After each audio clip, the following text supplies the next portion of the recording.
산상수훈이 끝나고 예수님은 제자들을 데리고 산 아래로 내려오십니다. 산 아래 풍경은 질병으로 시달리는 사람들의 고통 소리가 들리는 아비규환의 현장입니다. 그래서 주님이 치료하시는데 17절까지 세 치유의 사건이 나타납니다. 이 세 가지는 다 연결되어 있기 때문에 따로 떼어서 설명하면 본문이 말씀하려는 정확한 메시지가 드러나지 않습니다. 그래서 짧은 시간이지만 함께 종합적으로 요약해서 살펴보려고 합니다. 먼저 본문이 구조상 어느 위치에 있는지 알아야 합니다. 마태복음 4장 23절과 마태복음 9장 35절 사이에 이 본문이 들어 있습니다. 그 두 본문은 예수님께서 갈릴리에 두루 다니시며 회당에서 가르치시며 천국 복음을 전파하시며 모든 병과 모든 악한 것을 고쳤었다는 똑같은 내용으로 되어 있습니다. 문학 구조 중에 인클루지오, 즉 수미상관법이라는 구조가 있는데 이는 괄호 안의 구조라고 말할 수 있습니다. 그러니까 4장 23절은 앞에 있는 괄호이고 9장 35절은 뒤에 있는 괄호인데 그 괄호 안의 내용들은 다 이 괄호를 설명하는 구조라는 뜻입니다. 이 괄호 안에는 가르치며 천국 복음을 전파하시며 모든 병과 약한 것을 고치신다는 것입니다. 이것이 핵심 메시지라는 말입니다.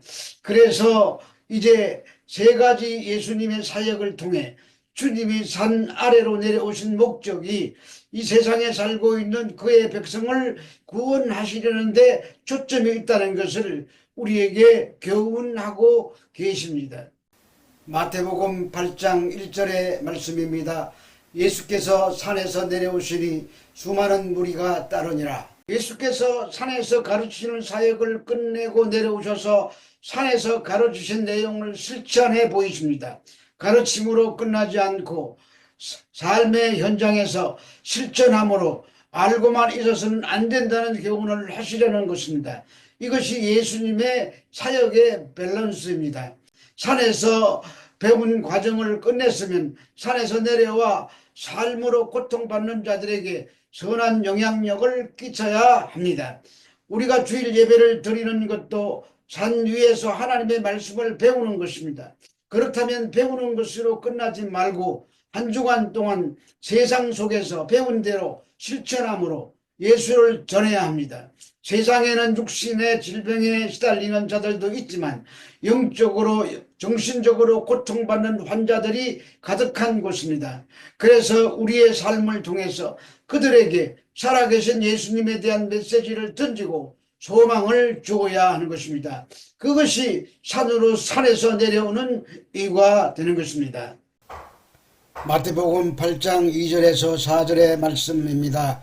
한 나병 환자가 나와 절하며 이르되 주여 원하시면 저를 깨끗하게 하실 수 있나이다 하거늘 예수께서 손을 내밀어 그에게 대시며 이르시되 내가 원하노니 깨끗함을 받으라 하시니 즉시 그의 나병이 깨끗하여진지라.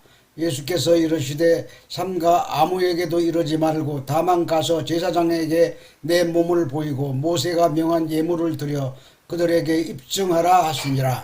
본문은 그리고 보라 카이 이두라는 말을 생략하고 번역했는데 그 뒤에 나병 환자가 나옵니다. 그 병에 걸리면 격리시키고 부정한 존재로 취급합니다. 그러므로 이 환자는 돌아다녀서는 안 되는 사람입니다. 그런데 절박함 때문에 규례를 어기고 예수님께로 달려나왔던 것 같습니다. 이 나병 환자가 고쳐달라고 합니다. 이는 매우 충격적인 고백과 동시에 요청입니다. 그러자 예수님께서 손을 내밀어 그에게 대셨다고 합니다. 율법인 레위기 5장에 보면 분명히 부정한 것에 물건이나 사람이 접촉하면 옷도 부정해지고 사람도 부정해진다고 기록되어 있습니다. 부정한 곳에 정결한 것이 접촉하면 부정한 것이 정결해지는 것이 아니라 둘 다 부정해집니다. 그런데 예수님께서 의도적으로 손을 대십니다. 예수님도 부정해지신 것입니다. 여기에 구속의 메시지가 숨어 있습니다. 예수님은 우리의 부정을 뒤집어 쓰시고 절망적인 상태에 빠진 나병 환자와 같은 이 세상 인간들을 정결케 하시기 위하여 기꺼이 질그릇 같은 죄인의 모습으로 오셔서 스스로 부정을 잃고 죄 있는 부정한 사람이 되신 것입니다. 그래서 죄 없으신 분이 죄 있는 인간의 형상을 입으시고 죄인이 받는 세례를 받음으로 죄인의 대표가 되셔서 십자가를 지시고 우리를 구원하신 것입니다. 레위기 14장 4절에서 7절의 말씀입니다.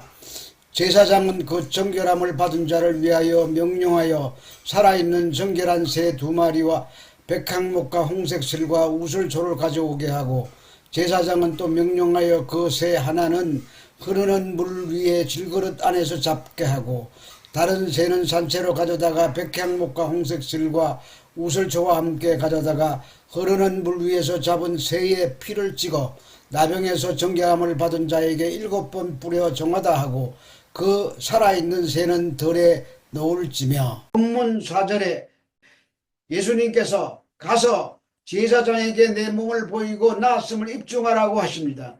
정결함을 입증하는 방법이 방금 1번 말씀입니다. 정결한 새 2마리와 백향목과 홍색실과 우슬초를 함께 가져오라고 합니다. 예수님은 십자가에 달리실 때 홍색, 즉 자색 옷을 입고 돌아가셨습니다. 또 우슬초는 이스라엘이 출애굽 전에 어린 양의 피를 문지방에 바를 때 사용한 것입니다. 이 물건들은 전부 예수 그리스도의 죽음과 연결되어 있습니다. 그리고 제사장은 명령하여 새 1마리는 흐르는 물 위 질그릇 안에서 잡게 합니다. 그리고 다른 새 1마리는 산채로 가져다가 흐르는 물 위에서 잡은 새의 피를 그 새에게 집어서 자유롭게 날려 보내게 합니다. 그리고 남은 피는 나병에서 정결함을 받은 자에게 7번 뿌려 정하다 함으로 나병에서 고침을 받는 것이 입증되는 것입니다. 예수님은 우리와 똑같은 질그릇의 모습으로 오셔서 십자가의 죽음을 통해서 그 흘린 피를 우리에게 뿌려주심으로 우리로 새로운 생명을 주시고 죽음에서 해방시켜 주셨습니다. 산 아래 처참한 광경은 그 어떤 방법으로도 치유책이 없었습니다. 오직 예수님만 해결책이 되십니다. 그래서 인간에게는 소망이 없습니다. 오직 예수 그리스도만 우리의 소망이 되십니다. 마태복음 8장 8절에서 9절의 말씀입니다. 백부장이 대답하여 이르되 주여 내 집에 들어오심을 나는 감당하지 못하겠사오니 다만 말씀으로만 하옵소서. 그러면 내 하인이 낫겠사옵나이다. 나도 남의 수하에 있는 사람이요 내 아래에도 군사가 있으니 이들을 가라 하면 가고 저들을 오라 하면 오고 내 종도로 이것을 하라 하면 하나이다. 두 번째 치유 사건으로 백부장이 자기 하인의 중풍병을 고쳐달라는 것입니다. 백부장은 로마인이고 이방인입니다. 그런데 마태와는 다르게 누가는 장로들을 심부름 보냈다고 기록하고 있습니다. 로마의 백부장이면 지배자입니다. 반면에 유대 장로들은 식민지 국가의 나약한 백성입니다. 심부름 보내고 심부름할 수 있는 관계가 아닙니다. 그런데 누가복음 7장 4, 5절에 이에 그들이 예수께 나와 간절히 구하여 이르되 이 일을 하시는 것이 이 사람에게는 합당하니이다. 그가 우리 민족을 사랑하고 또한 우리를 위하여 회당을 지었나이다 라고 말합니다. 백부장이 우리 식민지 국가의 백성들을 사랑했다는 말입니다. 그는 생명에 대한 존중감이 있는 사람이었습니다. 뿐만 아니라 당시에는 노예는 그저 재상 목록 중에 하나에 불과했습니다. 그런데 그런 종이 병든 것을 그냥 넘어가지 않고 유대 장로들까지 보내서 종을 고쳐달라고 청합니다. 또 유대인들을 위하여 회당을 지어주었다고 합니다. 그것은 이 사람이 하나님에 대한 신앙심이 있었다는 말입니다. 말만 사랑해 하는 사람이 아니라 자기가 고백한 것에 대해서 대가를 지불할 줄 아는 헌신적인 사람이었습니다. 그래서 예수님이 그 집을 향하여 가시는데 또 사람을 보내 내 집으로 들어오심을 감당치 못하겠다고 합니다. 감당치 못하다라는 말은 헬라어로 우크하키노스인데 이는 영적 도덕적으로 부족하다는 고백입니다. 그리고 말씀만 하사 내 하인을 낫게 해달라고 청합니다.